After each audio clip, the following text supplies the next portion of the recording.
This is a follow-up video to the overview video that I produced a few months ago. So if you haven't seen the first video, click the link up in the corner and go check that out. It has chapter headings that will take you directly to whatever part you want. You don't have to watch it in order. It is a longer video, but it is intended to be comprehensive for those actually considering using this and giving you the information you need to decide on whether this machine is right for you. I'm assuming that since you're here on this follow-up video that you've already watched the video, maybe you bought one and you want more information, maybe you're considering it and you want more information, and this is some follow-up after 4.5 months of using the machine.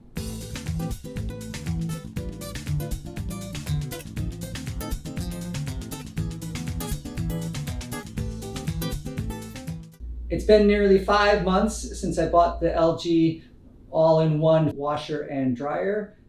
The model number is WM3998HBA. That's their larger all-in-one combo washer, and it's time for an update with some additional information and things that I've learned in the 4.5, nearly 5 months of use.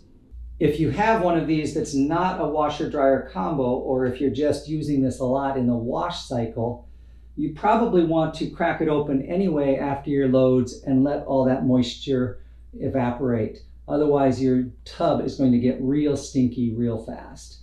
The machine does have the tub clean cycle that will help eliminate that, but it is kind of a thing that you have to do to maintain your front loader washer, is to keep the moisture out and let it evaporate and keep it cracked open and dry out successfully, rather than just letting that moisture stay locked up inside.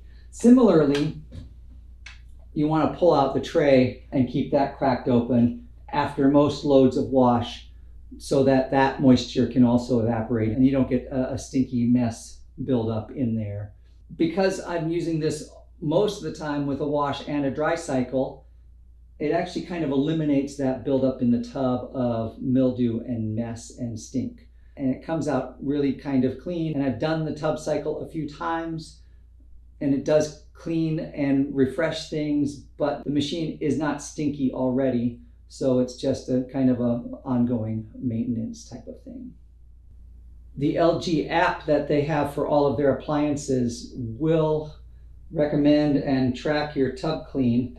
It does suggest that every 30 cycles you should do a tub clean, and it keeps track of those cycles and helps you remember and remind you to do that. You can do tub clean with some additional additives, and there is a chart inside the manual that you can use to decide if you want to use a descaler or a bleach in your tub cycle clean. They give you some options and recommendations and recommend which of these bins you should put it in and how you should manage that. I've only done the tub cycle without any additives. I haven't needed to do any extra cleaning.